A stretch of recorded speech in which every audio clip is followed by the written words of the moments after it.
సమావేశానికి ఇచ్చేసిన పత్రికా విలేకరులందరికీ నమస్కారం తెలియజేసుకుంటున్నా. ఈరోజు ఈ సమావేశానికి ముఖ్య ఉద్దేశం నిన్న పువ్వాడ అజయ్ కుమార్ మాజీ మంత్రివర్యులు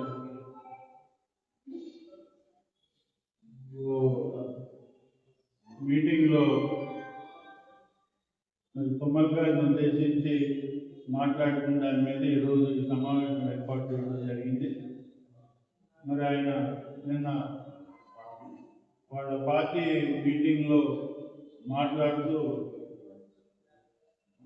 మేము మొన్న ఒక ఆత్మీయ సమ్మేళనం నిర్వహించాం. ఆత్మీయ సమ్మేళనాన్ని ఉద్దేశించి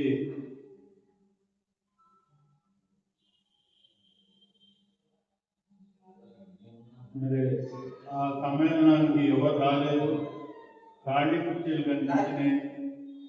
మరి ఆయన జన్మదినానికి పెద్ద ఎత్తున జనాలు వచ్చి కదలకుండా మొత్తం అయిపోయిందా కూర్చున్నారని ఆయనే గొప్పలు చెప్పుకుంటున్నాడు. దాని మీద మరి నేను ఒకటే చెప్పదలుచుకున్నా, ఈడ ఆత్మీయ సమ్మేళనం నిర్వహించినాం కానీ 500 రూపాయలు ప్లస్ బిర్యానీ పెడతాం, మటన్ పెడతాం అని చెప్పి తరలించుకొని వచ్చిన జనం కాదు. ఆత్మీయ సమ్మేళనం ఉన్నదని మేము బ్యానర్లు పెడితే వారంతటా వారు మరి అదేవిధంగా ముఖ్య కార్యకర్తలు నాయకులు ఎవరన్నా మేము ఏదన్నా సదుపాయం ఏర్పాటు చేస్తే దాంట్లో వాళ్ళంతటా వాళ్ళుగా వచ్చి అందులో కూర్చున్నారు. దాంట్లో కమిట్మెంట్ ఏమి ఉండదు. ఆడ మీటింగ్ అంతా అయిపోయిన దాకా ఉండాలి, లేదా వాళ్ళు మేము చెప్పినప్పుడు ఇక వెళ్ళండి, మీరు మీ డబ్బులు ఇస్తాము, ఆ సమావేశాన్ని నుంచి మీరు వెళ్ళిపోవచ్చు, ఇక మేము డబ్బులు బయట ఇస్తాము అంటే అది కమిట్మెంట్. 500 రూపాయలు ఇచ్చి బిర్యానీ పెట్టి చేసేదానికి వాడు 4 గంటలని మాట్లాడుకొని వస్తే 4 గంటలు ఉంటుంది, 10 గంటలని మాట్లాడుకొని వస్తే 10 గంటలు వాడు ఉంటుంది. దానికి దగ్గర డబ్బులు తీసుకుంటారు వాడు. ఎందుకంటే మరి అజయ్ కుమార్కి ఫేస్ వాల్యూ లేదు, ఏం అభివృద్ధి చేయలేదు ఖమ్మంలో. మరి ఆయన ఎవరు రాడు కాబట్టి డబ్బులు ఇచ్చి తెచ్చుకోవాలి పాపం, మరి తప్పదు వాడు. కానీ తుమ్మల గారు అట్లా కాదు. తుమ్మల గారు ఆత్మీయ సమ్మేళనం అని చెప్తే వివిధ రాజకీయ పార్టీలు, కమ్యూనిస్ట్ పార్టీలు, ఆఖరి వాళ్ళు బీఆర్ఎస్ నాయకులు కూడా చాలా మంది వచ్చారు. మరి అదేవిధంగా ఎంతో మంది వేరే జిల్లా నుంచి కూడా వచ్చారు. వాళ్ళందరూ వాళ్ళ సమయభావం వల్ల కొంతమంది మరి ఎక్కువ సేపు అక్కడ కూర్చోలేని వాళ్ళు వెళ్ళిపోవచ్చు. ఎందుకంటే అక్కడ కట్టడి చేయము మేమేమి. వాళ్ళందరూ వాళ్ళు వచ్చారు, కూర్చున్నారు, వెళ్ళిపోయారు. ఆయన కన్నున్న కబోది. మరి ముందర ఒకసారి వీడియో తెప్పించుకొని చూడమనండి. ఎవరైతే అందరూ మరి ముఖ్యులందరూ వచ్చి ఆ మీటింగ్ అంతా నిండిపోయి రోడ్లు కూడా ట్రాఫిక్ జామ్ అయిపోయి ఆ జనంతోనే తుమ్మల గారు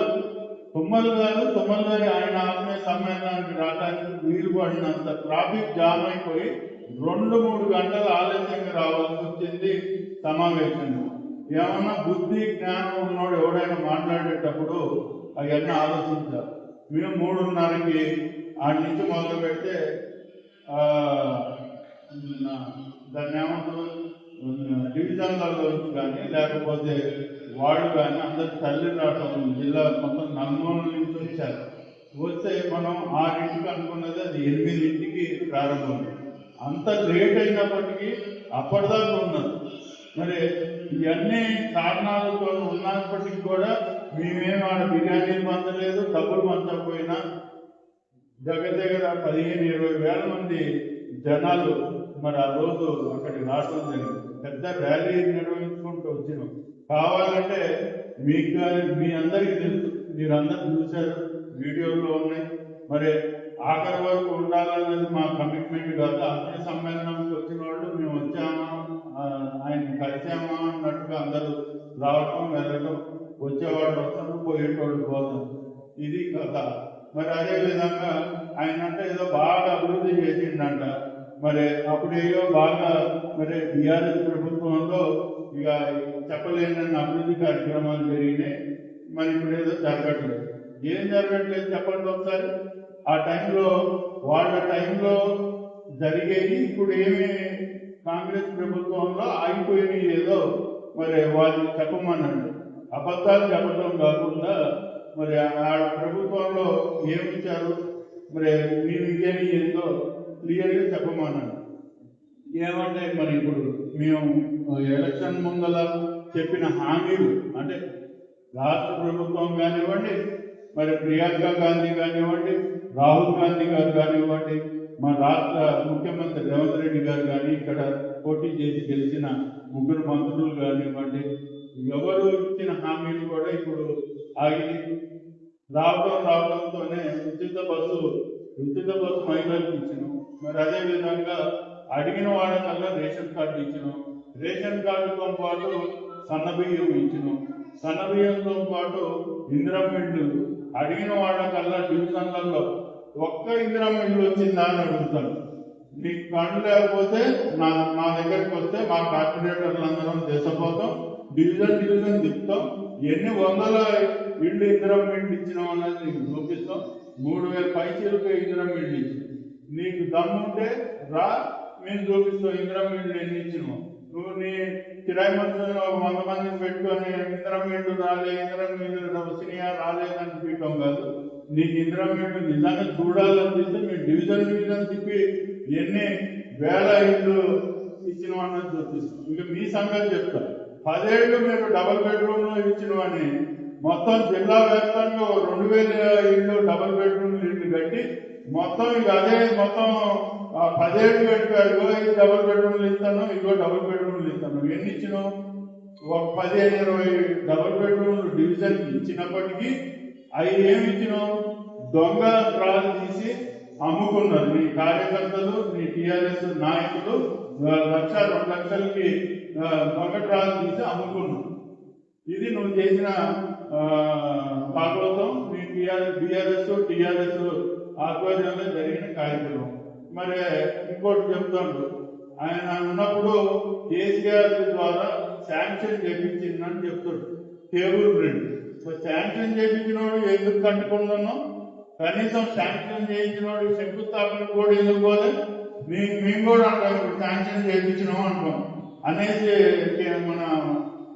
నేను కూడా రేవంత్ రెడ్డి గారు ఒక మాట అనిపిస్తాను. శాంక్షన్ చేయించినాం ఏదో బ్రహ్మాండమైన సింగపూర్ లాగా తయారు చేసి తర్వాత కూడా వచ్చి చేస్తారు ఒక 20 ఏళ్ళ తర్వాత. అంటే అనిపించేదో అనుకున్నాం. డబ్బులు శాంక్షన్ చేయించడానికి,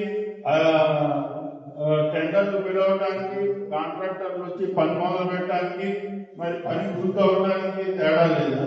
నువ్వు తగ్గడు మట్ట ఏవైతే ఆ రోజు అక్కడ నువ్వు ఏమీ లేదా నేను శాంక్షన్ చేయించిన నీ చేయించిన దానికి మీరు చెప్పుకుంటారని అంటున్నాను.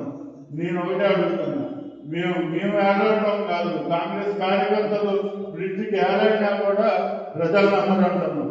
నిన్ను నమ్మరు. నువ్వు గబ్బిలం లాగా కాంగ్రెస్ పార్టీని పట్టుకొని మన ఖమ్మం నియోజకవర్గాన్ని పట్టుకొని నువ్వు కానీ నీ బీఆర్ఎస్ కార్యకర్తలు కానీ పట్టుకొని ఏలాడినా కూడా ఈ వచ్చే ఎన్నికలు కార్పొరేషన్ ఎన్నికల్లో తగిన బుద్ధి చెప్తారు. మరి అదే విధంగా ఇక నువ్వు అసలు ఈ ఖమ్మం నియోజకవర్గం గురించి కూడా మర్చిపోవాలి. అసలు నీకు ఏ అర్హత ఉంది? 10,000 20,000 కాదు, 50,000 పైచీలతో నిన్ను ఓడిస్తే ఈ 10,000 జనాభా నీకు వచ్చేదని సంబరపడుతున్నాను. నువ్వు అక్కడికే సంబరపడాలి. ఎందుకంటే 500 రూపాయలు ఇచ్చి పేడ్ ఆర్టిస్టుల్ని మరి అందులో మా కాంగ్రెస్ మా డివిజన్ల నుంచి కూడా వెళ్ళారు. నీ జన్మదినం అప్పుడు మమ్మల్ని కూడా అడిగారు, 500 ఇస్తారంట, బిర్యానీ పెడతారంట. మరి నేను పోవా అని అడిగారు. అంటే పోమా ఏముంది, 500 ఇస్తారన్నప్పుడు మనం ఏడన్నా కన్స్ట్రక్షన్ జరుగుతుంటే కూళ్ళకి పిలిస్తే పోమా, పని డబ్బులు వచ్చే ఉంటే పోవచ్చు, పోండి మంచి బిర్యానీ తినరండి అన్నాం. వాళ్ళందరూ కూడా అట్లే బిర్యానీ తిని వాళ్ళు ఇచ్చిన కమిట్మెంట్ ప్రకారం ఆఖరి వరకు కూర్చొని ఆ తర్వాత ఆఖరి దాకా కూర్చున్నోడికే 500 ప్లస్ బిర్యానీతో భోజనం. అన్నారు కాబట్టి పాపం వాళ్ళ కుర్చీలోంచి కదలకుండా కూర్చొని లాస్ట్ దాకా బిర్యానీ తిని 500 చేతిలో పట్టుకొని వచ్చాం. మరి మేము అట్లా కాదు, కేవలం ఆయన మీద అభిమానం. ఆయన ఏం చేసిందో చేయలేదో ప్రజలు తెలుసు. జిల్లా వ్యాప్తంగా కూడా ఎన్నో రోడ్లు, మారుమూల గ్రామాలకి 100 కిలోమీటర్లు రోడ్లు వేసిన ఘనత తుమ్మల నాగేశ్వరరావు గారు. మరి ఖమ్మం నియోజకవర్గంలో చూస్తే ఎటు చూసినా బ్రిడ్జులు ఆయన కట్టినవి. మొన్న మేము చిన్న కార్యక్రమం తీసుకున్నాం. 40 ఏళ్ల వసంతాలు పూర్తి చేసుకున్న సందర్భంగా ప్రతి డివిజన్ లో ఆయన చేసిన అభివృద్ధి శిలాఫలకాలు ఒకసారి సందర్శిద్దాం. ఒక్క శిలాఫలకం దగ్గరికి వెళ్తే అక్కడ స్థానిక నాయకులు, సార్ ఇది ప్రారంభోత్సవం, ఇది శంకుస్థాపన, ప్రారంభోత్సవం ఇంకోటి ఉంది, మళ్ళీ ఇంకో వేరే బిల్డింగ్ ఒకటి ఉంది. ఇట్లా ఒకదాని దగ్గరికి వెళ్తే 10 శిలాఫలకాలు. అంటే మాకు తిరగటానికి ఓపిక లేదని అభివృద్ధి కార్యక్రమాలు వెళ్తాను, ఒకటనే వెళ్తాను. అట్లా చెప్పలేనని అభివృద్ధి కార్యక్రమాలు ఉమ్మడి ఆంధ్రప్రదేశ్ లో ఆయన శిలాఫలకం లేని అభివృద్ధి కార్యక్రమం లేదు. అదేవిధంగా ఖమ్మం నియోజకవర్గంలో బ్రహ్మాండమైన అభివృద్ధి. మరి ఏడకత్తులున్నాయో ఆయన ఒకసారి వచ్చి చూపించాలా. మరి ప్రతి డివిజన్ లో అద్దం లాంటి రోడ్లు, డ్రైన్లు, మౌలిక వసతులు కలపడానికి పెద్దపీట వేస్తుంది తుమ్మల నాగేశ్వరరావు గారు. మరి అదేవిధంగా కిల్లా మీద రోప్వే తీసుకొని వచ్చాడు. మరి అదేవిధంగా ఇరుకు కోపంలో పెట్టిన మెడికల్ కాలేజ్ తీసుకుపోయి బ్రహ్మాండమైన మెడికల్ కాలేజ్, మరి బ్రహ్మాండమైన ఇన్ఫ్రాస్ట్రక్చర్ తోని మెడికల్ కాలేజ్ తయారు చేస్తాడు. స్వామినారాయణ స్కూల్ తీసుకొస్తాడు. మరి అదేవిధంగా ఇస్కాన్ టెంపుల్ తీసుకొస్తాడు, వెంకటేశ్వర స్వామి టెంపుల్ తీసుకొస్తాడు. ఇవన్నీ మనం అడిగాము. లేకపోతే ఎలక్షన్ల ముందర ఏమన్నా వాగ్దానాలు ఇచ్చేది. ఆయన నా నియోజకవర్గం తుమ్మల గారు ఎప్పుడు నియోజకవర్గంలో నేను గెలవాలి, గెలుపు కోసం పనిచేయాలి అనే ఉద్దేశంతో పనిచేయడు. ప్రజా సంక్షేమం కోసం, ప్రజల కోసం ఏది బాగున్నా కూడా వాళ్ళకి నచ్చినా నచ్చకపోయినా ప్రజలకి ఈ రోడ్డు వేస్తే బాగుంటది అంటే నిర్మాణంగా రోడ్డు వేస్తాడు. మరి అదే విధంగా బైపాస్ రోడ్డు ఆయన దూరదృష్టికి మరి ఒక నిదర్శనం. బైపాస్ రోడ్డు ఆ రోజు మనం అసలు బైపాస్ రోడ్డు అంటే ఏందో తెలవని ఖమ్మం ప్రజానికానికి ఆ రోజు కమ్యూనిస్టులు కొంతమంది అడ్డుపడ్డప్పటికి కూడా బ్రహ్మాండమైన బైపాస్ రోడ్డు ఆ రోజు తీపిచ్చి ఈ రోజు ఆ బైపాస్ రోడ్డు ఉండబట్టే మరి ఇంత ట్రాఫిక్ పెరిగినా కూడా ఆ బైపాస్ రోడ్డు ఉండబట్టే మనకి కొంత రిలీఫ్ ఉంది. మరి ఇవన్నీ ఆయన గెలవకపోవచ్చు. మరి ఆయన మంత్రిగా ఉన్నా ఏదున్నా ఆయన దృష్టితోనే ఈ మన డివైడర్లు కానివ్వండి, సెంట్రల్ లైటింగ్ కానివ్వండి, ప్రతి ఒక్కటి ఇంకా ఎన్నో ఉన్నాయి చెప్పాలంటే. ఎన్ని కార్యక్రమాలు చేస్తున్నా కూడా అబద్ధాలు. నువ్వేమిచ్చినావు? దళితులకి 3 ఎకరాలు అన్నావు, ఇచ్చిండ్రా? ఇంకెన్నో వాగ్దానాలు చేశారు. మీరు ఒక్క రేషన్ కార్డు ఇచ్చారా? ఒక డబుల్ బెడ్రూమ్ లో ఎన్ని ఇంట్లు ఇచ్చారు? మేము 100 రాని చూపిస్తాం. ఒక్కొక్క డివిజన్ లో 100 మంది, 100 కొన్ని డివిజన్ లో 300, 400 ఇంటర్మీడియట్ కూడా ఇచ్చిన డివిజన్లు ఉన్నాయి. నీకు దమ్ముంటే రా, నేను చూపిస్తాం. మా కార్పొరేటర్లు చూపిస్తారు. ఇంటింటికి తిరిగారు మా కార్పొరేటర్లు. ప్రతి ఇంటికి తిరిగి అమ్మ నీకు ఇందిరం ఇంటికి పెట్టుకో, మేము ఇప్పిస్తాం, మీరు తీసుకోండి. అదే విధంగా త్వరలో పెన్షన్లు కూడా రాకపోతాను. ఈ విధంగా అబద్ధాలతోని మభ్యపెట్టి కనీసం వాళ్ళ బిఆర్ఎస్ ప్రతినిధి కూడా లేకపోతే వీధి తిరుగుతూ అడుక్కుంటూ ఎవరెవరినో పార్టీల్లో చేర్పించుకుంటూ కనీసం మా పార్టీ తరఫున ఒక ప్రతినిధి ఉండాలనే ఉద్దేశంతోనే ఆఖరికి అజయ్ కుమార్ రంగంలోకి దిగి రోడ్ల మీద తిరిగి అడుక్కొని చేర్పించుకుంటున్న పరిస్థితి. Thank you.